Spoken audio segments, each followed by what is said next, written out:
مولانا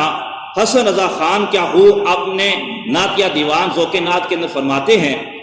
حج کر لیا کعبے سے آنکھوں نے ضیا پائی ہے۔ حسن حج کر لیا کعبہ سے آنکھوں نے ضیا پائی ہے، چلو دیکھیں وہ بستی جس کا رستہ دل کے اندر ہے۔ ہاں ہاں وہی مدینہ جس کا ذکر عاشقان رسول کے سینوں کو سکون اور اطمینان بخشتا ہے، جس کی زیارت کے لیے آقا صلی اللہ علیہ وسلم کے دیوانے بے حد مشتاق رہتے ہیں۔ اس رات جب شہر مدینہ یا گنبد خضرا کے نور برساتے مناظر کو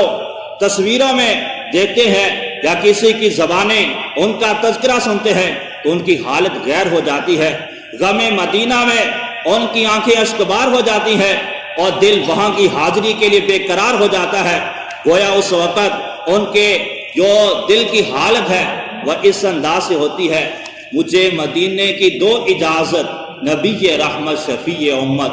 پلاؤ بلوا کے جام الفت نبی رحمت شفیع امت، اگر نہیں میری ایسی قسمت صدا حضور کی پاؤں لذت، بلائے مجھ کو تمہاری فرقت نبی رحمت شفیع امت۔ حسین ابن علی کا صدقہ، ہمارے غوث جلی کا صدقہ، عطا مدینے میں ہو شہادت نبی رحمت شفیع امت۔ ہر ایک نبی ہر ولی کا صدقہ، تجھے تیری ہر گلی کا صدقہ، دے طیبہ میں مرنے کی سعادت نبی رحمت شفیع امت۔ میرے پیارے محترم اسلامی بھائیوں، مدینہ شریف کی عظمت اور اس کی حرمت یہ تو کیا ہی کہنے ہیں، کیا ہی بات ہے۔ مدینہ وہ بستی ہے جہاں پہ دجال داخل نہیں ہوگا اور جہاں پہ طاعون جیسی مہلک بیماری نہیں آئے گی۔ میرے پیارے محترم اسلامی بھائیوں، یہ یاد رکھیں، بندہ جس سے محبت کرتا ہے اس کی ہر چیز سے اور اس سے نسبت رکھنے والی ہر چیز سے محبت کرتا ہے۔ اب جو ہے مدینہ شریف وہ کون سا شہر ہے؟ وہ ہمارے آقا محمد عربی صلی اللہ علیہ وسلم کا شہر ہے۔ جو عاشق ہے، جو محب ہے، وہ محبوب سے تعلق رکھنے والی ہر چیز سے نسبت کرتا ہے، اور جہاں پہ خود محبوب تشریف فرما ہو تو اس شہر کی عظمت، اس کا مقام اور اس سے بندے کو کتنی محبت ہونی چاہیے، اور اس کا ادب، اس کا احترام اور اس کی تعظیم و توقیر کتنی ہونی چاہیے۔ میرے پیارے محترم اسلامی بھائیوں، نبی مکرم شفیع معظم صلی اللہ علیہ وسلم خود بھی مدینہ شریف سے محبت فرماتے تھے۔ جب آقا علیہ الصلوۃ والسلام کسی جگہ سے سفر سے واپسی تشریف لاتے تو جب مدینہ کے قریب پہنچتے تو نبی اکرم صلی اللہ علیہ وسلم سواری کو تیز فرما دیتے تھے۔ اور اس حدیث پاک کی شرح میں لکھا ہوا ہے کہ ویسے بھی بندہ سفر سے آئے تو ایک تھکا ہوا ہوتا ہے، لیکن مفتی احمد یار خان نعیمی رحمۃ اللہ تعالی علیہ نے اس حدیث پاک کی شرح میں لکھا ہے، یہ آقا علیہ الصلوۃ والسلام کی اپنے شہر پاک سے محبت تھی، اس وجہ آقا علیہ السلام فرماتے کہ جلدی جلدی میں اپنے شہر میں داخل ہو جاؤں۔ آقا علیہ الصلوۃ والسلام خود جو ہے یہ مدینہ پاک سے اتنی محبت فرماتے تھے، اور نبی اکرم صلی اللہ علیہ وآلہ وسلم نے خود ارشاد فرمایا ہے، جس سے ہو سکے وہ مدینے میں مرے، کہ جو مدینے میں مرے گا کل بروز قیامت میں اس کی شفاعت ہوگا۔ اس حدیث پاک کی شرح میں لکھا ہوا ہے یہ خاص طور پر ان لوگوں کے لیے شفاعت ہے، ورنہ تو آقا علیہ الصلوۃ والسلام ساری امت کی شفاعت فرمائیں گے، گناہ گاروں کی شفاعت فرمائیں گے۔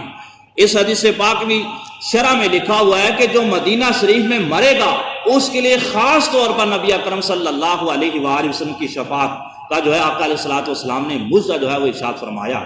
پھر پیارے محترم اسلامی ایک دوسری روایت ہے جس کے اندر نبی اکرم صلی اللہ علیہ وسلم نے بیان فرمایا کہ جو مدینہ شریف میں مرے گا وہ عمل کی حالت میں اٹھایا جائے گا، اور آقا علیہ السلام خود بیان فرماتے ہیں جب قیامت کا دن ہوگا سب سے پہلے میں اپنی قبر سے جو ہے اٹھوں گا، اور پھر میرے ساتھ ابو بکر اور پھر حضرت عمر اور پھر جو ہے اہل بقیع اٹھیں گے، اور پھر آقا علیہ السلام بیان فرماتے ہیں کہ جو حرمین شریفین اس کے درمیان ہم کھڑے ہوں گے تو جو مدینہ شریف والے لوگ ہیں وہ ہم ان کے انتظار کریں گے اور پھر وہ آ جائیں گے۔ تو کتنی شرح والی بات ہے کہ جس بندے کو مدینہ شریف میں موت آ جائے۔ میرے پیارے محترم اسلامی بھائیوں، مدینہ شریف میں حاضری کی دعا بھی مانگنی چاہیے، رو رو کے، گڑ گڑا گڑا کے، التجا کر کے، آنسو بہا کے، اشک بہا کے، اور ساتھ ہی ساتھ وہاں مرنے کی بھی تمنا کرنی چاہیے۔ کئی بزرگان دین ہیں جن کی زندگی کے اندر یہ بات موجود ہے، وہ دعائیں بھی کرتے تھے، التجائیں بھی کرتے تھے۔ حضرت عمر رضی اللہ تعالیٰ عنہ آپ یہ دعا کرتے تھے، الہ العالمین مجھے اپنے محبوب علیہ الصلوۃ والسلام کے شہر میں شہادت کی موت نصیب فرما۔ اللہ تبارک و تعالیٰ نے آپ کی دعا کو قبول ہی فرمایا۔ اس کے علاوہ امام مالک رحمۃ اللہ تعالی کا انداز طریقہ کا کہ ساری زندگی آپ نے مدینہ شریف کے اندر گزار دی، اور یہاں تک لکھا ہوا ہے کہ امام مالک رحمۃ اللہ تعالی علیہ جو قضاء حاجت ہیں وہ مدینہ شریف کی حدود سے بہ جا کے فرماتے، اتنا ادب کرتے، اتنا احترام کرتے، اتنی تعظیم جو ہے اس جگہ کی فرماتے۔ اور جہاں تک لکھا ہوا ہے کتابوں میں کہ امام مالک رحمۃ اللہ تعالی علیہ جب مدینہ شریف کی گلیوں میں چلتے تو دیواروں کے ساتھ لگ کے چلتے تھے۔ تو کسی نے پوچھا کہ کیا وجہ ہے، آپ سیدھے جو جگہ ہے چلنے کی وہاں کیوں نہیں چلتے، دیواروں کے ساتھ لگ کے کیوں چلتے ہیں؟ تو آپ نے بڑا عظیم ترین جملہ ارشاد فرمایا۔ آپ بیان فرماتے ہیں کہ کہیں میرا قدم اس جگہ کے اوپر نہ آ جائے جہاں کا علیہ الصلوۃ والسلام نے قدم شریف رکھا ہو۔ اتنا ادب کرتے تھے اس جگہ کا۔ اور اس کے ساتھ ساتھ جب حدیث شریف پڑھاتے تو اس کے جو اوراق ہیں کتابوں کے بالکل آرام کے ساتھ آگے کرتے تھے تاکہ کہیں صفحہ پلٹنے کی آواز بھی پیدا نہ ہو۔ یعنی یہ ایسی بارگاہ ہے، ایسی جگہ ہے میرے پیارے محترم اسلامی بھائیو، قرآن مجید میں یہ بات موجود ہے، یا ایھا الذین آمنوا لا ترفعوا اصواتکم فوق صوت النبی، اے ایمان والو اپنی آوازوں کو نبی کریم صلی اللہ علیہ وسلم کی بارگاہ میں بلند نہ کرو، اور کہیں تمہیں خبر نہ ہو تمہارے اعمال برباد کیے جائیں۔ اور آگے ان لوگوں کی جو ہے وہ تعریف بیان ہوئی ہے جو آقا علیہ الصلوۃ والسلام کی بارگاہ میں جا کے اپنی آوازوں کو پست رکھتے ہیں۔ ان الذین یغضون اصواتهم عند رسول اللہ اولئک الذین امتحن اللہ قلوبهم للتقوی لهم مغفرۃ واجر عظیم۔ فرمایا وہ لوگ جو اللہ کے معبود صلی اللہ علیہ وسلم کی بارگاہ میں اپنی آوازوں کو پست رکھتے ہیں، اپنی آوازوں کو نیچا رکھتے ہیں، ان کی شان کیا ہے، ان کا مقام کیا ہے، ان کا مرتبہ کیا ہے، اللہ تعالیٰ فرماتا ہے ان کے دلوں کو اللہ نے تقوی کے لیے چن لیا اور ان کے لیے اجر عظیم ہے اور مغفرت ہے۔ تو عرض کرنے کا مقصد یہ ہے، آپ دیکھیں مدینہ شریف وہ سرزمین ہے کہ بندہ جہاں جو ہے قدم رکھے تو تب ہی سوچ کے رکھے، ورنہ بندہ وہاں جاتا ہے یقین مانے لوگ وہاں بھی دن غفلت سے گزار دیتے ہیں۔ حالانکہ یہ جو ایام ہے یہ زندگی کے قیمتی ترین ایام ہے، پتہ نہیں دوبارہ حاضری ہوگی یا نہیں، اور حاضری ہوگی تو پھر بھی اچھا ہی اچھا ہے، لیکن جب ایک مرتبہ جانا نصیب ہو گیا ہے تو یقین جانیں ہمیں ہر حال لمحے کی قدر کرنی ہے۔ امیر اہل سنت شیخ طریقہ بانی دعوت اسلامی، آپ کا انداز، آپ کا طریقہ کا کہ جب آپ کو ایئرپورٹ سے روانہ کرنے اسلامی بھائی جاتے ہیں الوداع کرنے تو یقین مانے اس وقت بھی آپ کی آنسوں سے جو ہے اشک روا ہوتے ہیں، اور آپ لوگوں کو فرماتے ہیں کہ ایسی وہ بارگاہ ہے جہاں رو رو کے آقا علیہ الصلوۃ والسلام کی بارگاہ میں حاضری دینی چاہیے۔ ایک بادشاہ کو ہے کہ اپنے غلام کو اپنی بارگاہ میں آنے کی اجازت دے رہا ہے، اس کو موقع دے رہا ہے، اس کو جو ہے بارگاہ میں جھک کے جانا چاہیے، روتے ہوئے، اپنے اشکوں کی برسات لیتے ہوئے، اور اپنے گناہوں کے جو ہے انبار اس کو سامنے رکھتے ہوئے، کہاں میں گناہگار، کہاں میں اس میں اشعار۔ اب ذرا تصور جمائے نا، وہ مدینہ شریف جہاں آقا علیہ الصلوۃ والسلام کے قدمین شریفین لگے ہوں، جہاں قرآن کی آیات نازل ہوتی رہی ہوں، جہاں پہ آقا علیہ الصلوۃ والسلام اپنے صحابہ کرام علیہ رضوان کو تعلیم و تربیت فرماتے رہے ہوں، جگہ جگہ آثار رسول موجود ہیں، جگہ جہاں آثار صحابہ موجود ہیں، جہاں جو ہے ہر وقت انوار و تجلیات کی برسات کا نزول ہوتا ہے۔ علماء تو یہ فرماتے ہیں جب بندہ مسجد نبی میں داخل ہوتا ہے تو یہ تصور کر لے میں آقا علیہ السلام کی بارگاہ میں حاضر ہو گیا ہوں، آقا کی مجلس میں حاضر ہو گیا ہوں۔ میرے پیارے محترم اسلامی بھائیوں، ہر ہر لمحے کی قدر کیجئے، جتنا ہو سکے اللہ کا ذکر، اللہ کے رسول کا ذکر، قرآن پاک کی تلاوت، ذکر و اذکار، تسبیح و تحلیل، ہر ہر لمحے کی قدر کیجئے۔ جیسے ہی آپ کا سفر شروع ہو ادب و تعظیم، احترام، ان ساری چیزوں کو ملحوظ ہاتھ رکھیں، ورنہ یقین جانیں اللہ نہ کرے اگر وہاں کی تھوڑی سی بے ادبی اور تھوڑی سی گستاخی ہوگی، یہ نہ ہو کہ ہماری زندگی کے سارے اعمال برباد ہو جائیں، سارا جتنا بھی سلسلہ ہے اس کے اوپر پانی پھیر دیا جائے۔ تو وہاں جو ہے قوت برداشت، تحمل مزاجی، صبر، اپنے آپ کو کنٹرول رکھنا، زبان سے واویلا نہ کرنا، اگر کوئی دھکا وغیرہ لگ بھی جائے پھر بھی صبر کرنا، اور اپنے آپ کو ان ساری چیزوں میں صبر کے حوالے کرنا، اس انداز سے اس بارگاہ میں حاضری جائے۔ امیر اہل سنت نے رفیق المتامرین میں لکھا ہے، آپ بیان فرماتے ہیں کہ جب بندہ مدینہ شریف کی حاضری کے لیے جائے، آپ کو پتہ ہے مکہ سے مدینے کا جو سفر ہے تقریباً 6-7 گھنٹوں کا سفر ہے، تو اس کے اندر ایسی نعتیں سنیں کہ جس کی وجہ سے مدینہ شریف کی محبت مزید بڑھے، مزید اس کا احترام، اور اس کے حوالے سے دل میں مزید جو ہے چاشنی، مزید طلب، مزید اس کے حوالے سے محبت پیدا ہو، ساتھ ہی ساتھ ایسے علماء کرام کے بیان سنیں، ایسی باتیں سنیں، ایسے واقعات سنیں کہ جن کی وجہ سے ہمارے دل میں مدینہ شریف کی مزید محبت پیدا ہو، مزید اس کا احترام، اس کی مزید تعظیم و توقیر پیدا ہو۔ اور اس کے ساتھ ساتھ جب آپ مدینہ شریف میں اپنے ہوٹل میں جائیں تو کوشش کریں نیا لباس وہ لیں اور نیا لباس وہاں پہن کے جائیں، خوشبو لگائیں، اچھے اچھے انداز کے ساتھ نیا امامہ ہو سکے تو، اس کے علاوہ ساری نئی چیزیں ہوں، اور درود پاک پڑھتے ہوئے، سر جھکائے ہوئے، جس طرح ایک غلام اپنے آقا اپنے بادشاہ کی بارگاہ میں جاتا ہے، اس انداز سے آقا علیہ الصلوۃ والسلام کی بارگاہ میں ہاتھ جھکائے اور سر جھکائے، آنکھیں بند کیے ہوئے نبی اکرم صلی اللہ علیہ وسلم کی بارگاہ میں حاضری دے۔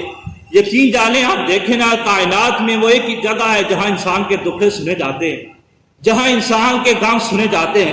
جہاں پہ جو انسان کے غم ہیں ان کا مداوع ہوتا ہے۔ دنیا کے جتنے رشتے ہیں یہ اپنے مقصد و طلب کے لیے دوسرے کے ساتھ محبت کرتے ہیں، لیکن یقین جانیں مدینہ شریف جو ہے جہاں آقا علیہ الصلوۃ والسلام تشریف فرما ہے، وہ کیسی مقدس جگہ آپ تصور کریں گے کہ عرش اعلیٰ سے بھی افضل جگہ پہ آپ حاضری دینے جا رہے ہیں، نبی اکرم صلی اللہ علیہ وسلم کی اس بارگاہ کی زیارت کرنے جا رہے ہیں۔ روتے روتے اور اشک بہارتے ہوئے کوشش کریں، اگر رونا نہ آئے تو رونے جیسی شکل بنائے کہ اچھوں کی نقل بھی اچھی ہوتی ہے۔ پہلے آقا علیہ الصلوۃ والسلام کے روضہ پاک پہ حاضری دیں، وہاں سلام پیش کریں، جتنے آپ کو سلام کے سیغے آتے ہیں، جتنے آپ کو درود پاک کے سیغے آتے ہیں وہ آقا علیہ الصلوۃ والسلام کی بارگاہ میں پیش کریں۔ پھر اس کے بعد شیخین کی بارگاہ میں سلام پیش کریں۔ آقا علیہ السلام کی بارگاہ میں جب حاضری ہو تو بار بار اسألک الشفاعۃ، اس کا بار بار بد کریں، بار بار اس کو دہرائیں کہ یا رسول اللہ صلی اللہ علیہ وسلم غلام حاضر ہے، غلام حاضر ہے، یا رسول اللہ سے قبول فرما لیجئے، یا رسول اللہ خادم حاضر ہے، اسے قبول فرما لیجئے، یا رسول اللہ نوکر حاضر ہے، اس کو قبول فرما لیجئے۔ رو رو کے آقا علیہ الصلوۃ والسلام کی توجہ حاصل کرے، یا رسول اللہ اپنی نظر کرم اس گناہگار پر بھی فرمائیے۔ یقین جانے آقا علیہ الصلوۃ والسلام کی ایک نظر کرم ہوگی، ہماری دنیا بھی اچھی ہو جائے گی، ہماری آخرت بھی اچھی ہو جائے گی، دنیا کے کام بھی سنور جائیں گے، آخرت کے معاملات بھی سنور جائیں گے۔ تو ہر معاملے کے اعتبار سے آج جو ہے ادب و احترام کا جو انداز ہے اس کو ملحوظ ہاتھ رکھیں۔ آپ دیکھیں نا، مسجد نبی شریف کتنی بہاروں والے، کتنی رونقوں والے اور کتنی پرکیف فضاؤں والی مسجد ہے۔ آپ یقین جانیں، آپ تہجد کے وقت بھی جائیں، وہاں لوگ عبادت میں مصروف ہوتے ہیں، ہر وقت جو ہے گویا کہ رحمتوں کی چھما چھم برسات ہو رہی ہے۔ اور نبی اکرم صلی اللہ علیہ وسلم بیان فرمایا، جو بندہ میری مسجد میں ایک نماز پڑھے گا اللہ تعالیٰ اس کو 50,000 نمازوں کا ثواب نصیب فرمائے گا۔ اور آپ دیکھیں نا کہ مدینہ شریف میں روضۃ الجنہ ہے، یعنی جنت کی ایک کیاری وہ مدینہ شریف کے اندر موجود ہے۔ یہ نبی اکرم صلی اللہ علیہ وآلہ وسلم خود اپنی حدیث پاک کے اندر بیان فرمایا ہے۔ جب آپ آقا علیہ الصلوۃ والسلام کی بارگاہ میں حاضری دے چکے ہیں، شیخین کی بارگاہ میں حاضری دے چکے ہیں، جتنا ہو سکے بعد جو ہے آقا علیہ الصلوۃ والسلام کی بارگاہ میں کھڑے ہو کے درود سلام پیش کر چکے ہیں، اس کے بعد جو ہے جنت البقیع اس میں حاضری دیں۔ کئی صحابہ کرام علیہم رضوان کی قبریں وہاں موجود ہیں، وہاں بھی جو ہے زیادہ سے زیادہ ثواب کا سلسلہ ہو، اور کوشش کریں جو جنت البقیع ہے اس کے باہر ہی کھڑے ہو کے یہ سارا سلسلہ کرے۔ اور وجہ یہ علماء کرام نے بیان فرمائی ہے کہ جنت البقیع کے اندر کئی قبروں کو مسمار کر کے مٹا کر اس کے اوپر راستے بنا دیے گئے ہیں۔ تو آپ کو پتہ ہے کہ مومن کی جو قبر ہے اس کا بھی احترام ہے، اس کے اوپر چلنا گناہ ہے، تو ہمیں پتہ نہیں ہے جو راستہ اس میں نیچے ہو سکتا قبر ہو، تو کوشش فرمائیں باہر ہی کھڑے ہو کے جتنا اصالہ ثواب ہو سکے اور جتنی دعائیں التجائیں تمنائیں وہ کریں۔ اور اس کے علاوہ آپ کو پتہ ہے کہ زیارتوں کے لیے بھی آپ کو لے کے جاتے ہیں، وہاں بھی جتنا ہو سکے آپ جو ہے حاضری دیں۔ شہدائے احد کی بارگاہ میں حاضری دیں جہاں امیر حمزہ رضی اللہ تعالیٰ کی قبر مبارک ہے، اور بھی جو ہے شہدائے احد وہاں ان کی قبریں موجود ہیں، اور نبی اکرم صلی اللہ علیہ وسلم نے ان کی فضیلت کو بیان فرمایا، جہاں تاکہ آقا علیہ الصلوۃ والسلام ان کی قبروں پہ تشریف لے جاتے تھے۔ اور آقا علیہ السلام نے حدیث پاک کے اندر بیان فرمایا کہ جو بندہ ان کی قبروں پہ آئے ان کو سلام کرے، ان کے سلام کا یہ جواب دیتے ہیں۔ تو آقا علیہ الصلوۃ والسلام کی یہ سنت مبارکہ بھی ہے، آقا علیہ الصلوۃ والسلام جو ہے وہاں تشریف لے جاتے تھے۔ اور ویسے بھی ہمارا حق اور فرض بنتا ہے کہ جب دیکھیں نا وہ